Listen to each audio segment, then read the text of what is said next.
Now, Snerdley came in to me today. It was, I guess, about 40 minutes ago. He said, how did you know? How did you know? I said, what are you talking about? You told us on Tuesday the Senate was going to pass the tax reform bill out of the Senate. You said they were going to vote for it. And I said, that's right, I did. How did you know? I said, it was just instinct. I didn't know anything. I hadn't talked to anybody. I just knew that it was going to happen. Well, I thought that it was going to happen.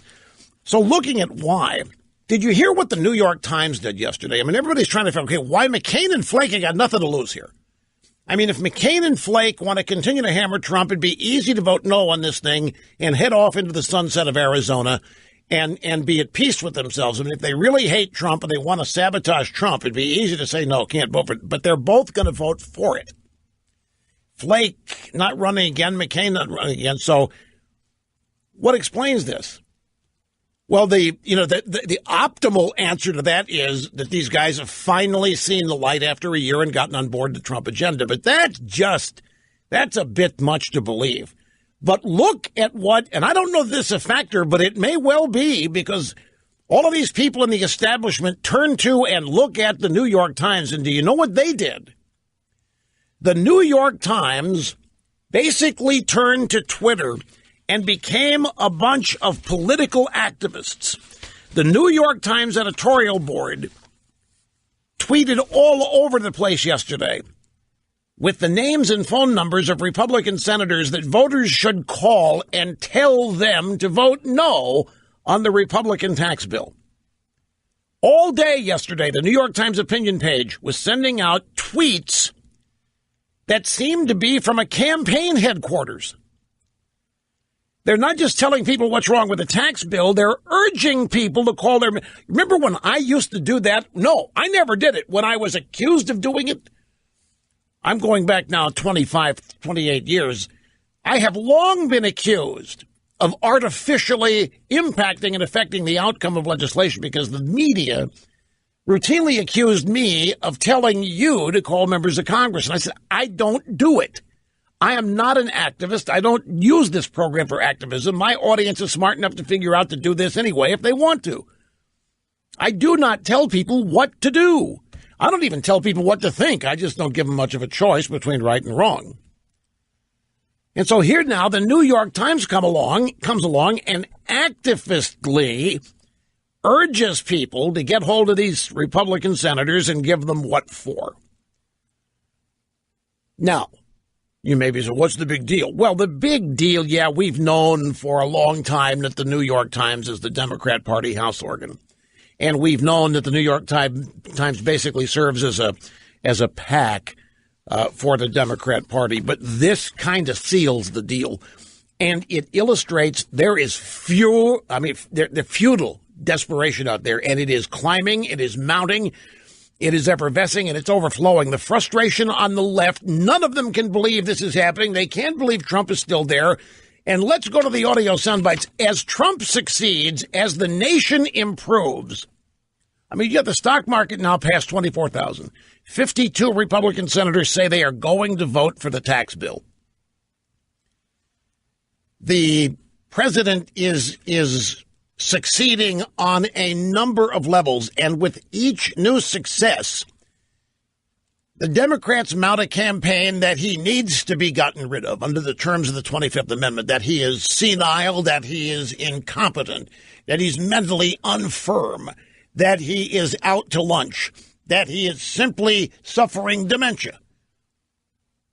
MSNBC, CNN, a number of other drive-by news outlets are once again raising this allegation. We have a couple of examples.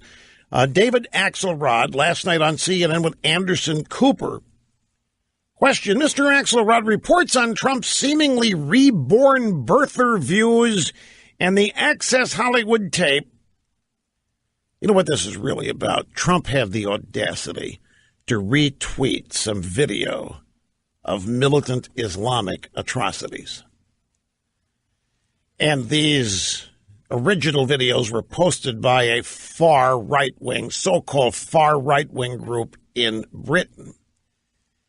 And as you know, inside the Beltway, it is simply not permitted and it is unacceptable to relate or try to relate militant Islam to terrorism. It is a religion of peace. There is no terrorism in Islam, and this is the way it's always been. It's the way it's always going to be, and Trump comes along and blows it to smithereens and retweets video of militant Islamic atrocities. And, of course, the establishment in the UK, the establishment here are beside themselves. This just isn't done. And in their world, this means Trump is losing his marbles. Now, this question here, Trump's denying what they say he said on the Access Hollywood video. That's stupid. We all saw it. We've seen it. Trump's now saying it wasn't him. Trump's now saying it was doctored and made up. Trump is toying with these people, but they think he's losing his mind. And now his reborn birther views, those are related to militant Islamic videos and other things. If you listen to Janet Yellen, who's outgoing chairman of the Federal Reserve, all of a sudden says she's having nightmares about the national debt at $20 trillion. As she's leaving, she never had a dream, much less a nightmare about it, when Obama was building it up. When Obama took office, the national debt was $12 trillion. When Obama leaves, it's 20. He nearly doubled it. And so Trump's right there with a tweet to Janet Yellen. Hey, it's kind of interesting here that you didn't even notice it when Obama was doing it. And you're just not supposed to call these people out that way. And so when you do, when you call them out, when you retweet videos of militant Islamic terror that prove that there is militant Islamic terror, these people, they're the ones that are coming unhinged, folks. The drive-by media, the left, the Democrat Party, they're the ones coming unhinged, accusing Trump of it. So Anderson Cooper says, David Axelrod's reports on Trump. How concerned are you? The president seems to be operating in a different reality when it comes to any number of topics. I am concerned, Anderson, because I sat next to the Oval Office for a couple of years. If the person who sits there is delusional, that poses all kinds of very, very frightening scenarios. And when you read particularly the things that he's saying in private, the denial of his own comments that were on tape, the rehashing of the discredited birther theory, going back to the votes in the election and the notion that he actually won the popular vote, these are delusional comments. It is very, very unsettling to think that the President of the United States would harbor them. Yeah, right. I'm sorry, Mr. Axelrod, but this doesn't carry any weight. You guys have no ground to stand on. History revisionism. Trump is toying with you guys. Meanwhile, your accused, guilty perpetrators of sexual harassment are coming out with some of the most convoluted, twisted apologies. You talk about being in a state of denial. Look at the full Franken. The full Franken is an apology technique that Matt Lauer is attempting to use partially, and it's bombing out. I don't remember it. I'm really devastated these women feel this way. I take a lot of pictures. You never admit it. You apologize for it, but you imply the women are lying. And this is going to come back and bite Franken. It's going to get him in the end. They're doing everything they can to hold on to him, but in the process here, it's Trump who's losing his mind. It's Trump is delusional. Here's David Rodham-Gergen, same program. Anderson Cooper. David Rodham-Gergen. They're saying this is no different than all of his words and how he shapes his own myths and creates his own reality. So what are we dealing with here? The president occasionally has to make really, really tough decisions that are a matter of life and death. And you want a man of absolutely clear mind and able to absorb things. It's reached the point, Anderson, what I've been wondering, whether his family and some of the top people in the White House ought to be conferring among themselves about what might be called in other ways some sort of intervention, and to really try to help him. An intervention? Oh, we love Trump so much we want to help him. We care so much about Trump we want to help him. We love our country.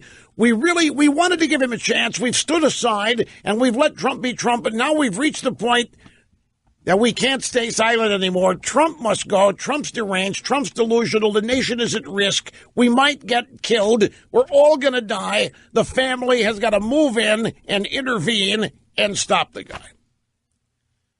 Meanwhile, it was CNN that refused the White House Christmas party invite on Friday night at the White House.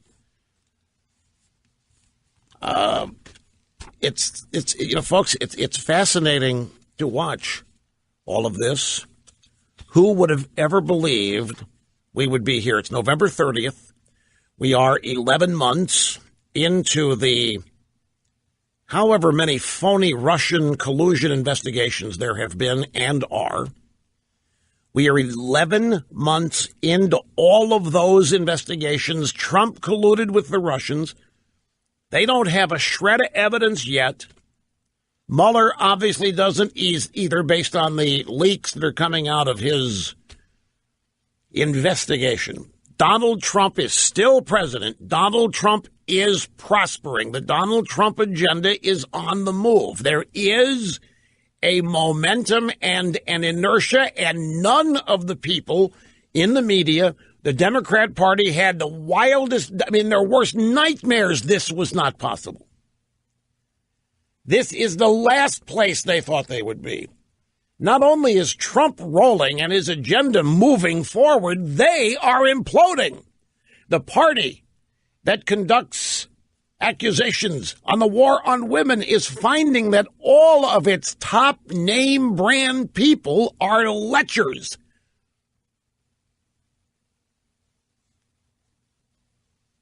You can't tell me these people have any idea that they were going to be here. Matt Lauer, Charlie Rose, Glenn Thrush, Garrison Keillor, Mark Halperin, Harvey Weinstein, 3 CNN editors, 3 NPR executives, 2 people at the New Republic are out of work, and Donald Trump isn't. Donald Trump is still there, and the tax bill cleared the Senate, or will when they have the vote. Al Franken is floundering and looks to be the fool he has always been. John Conyers is in the hospital because of stress. A woman of privilege, a white woman of privilege, has told this poor black guy in the hospital to quit, to resign, to get out of there, that he is the problem. James Clyburn of the Congressional Black Caucasians is pointing out that all of Conyers' accusers are white women. Hollywood is damn near a smoking ember, the entirety of the drive-by media teetering on the brink of ruin, and it is Trump who is delusional. It is Trump who is losing his mind. No, these people are losing theirs. Cannot impress upon you how none of them ever dreamt wildly that anything like this could ever happen, ever, no matter who was elected president. No one could have predicted this wild year. But I predicted the Senate would end up voting for the Trump tax bill. And I also, you remember my saying many months ago, how once these young millennial women who were not around during the Clinton 90s, when they get a load of what the Clintons did and what Hillary did, when they fully understand what was happening in the Democrat Party with the mistreatment of women, the Hillary bimbo eruptions, you remember me predicting to you that they would not put up with it, and they would not cover for it, and they would not circle the wagons. And I dare to point out to you that many of the reporters on all of these sexual harassment stories are millennial women. And they're gunning for Matt Lauer, and they're gunning for Al Franken. They are not tolerant. They are not typical leftists circling the wagon because there's something more important to them, and that's been women's studies and feminist studies. And they are a generation simply not going to put up with what their parents and grandparents have handed down to them.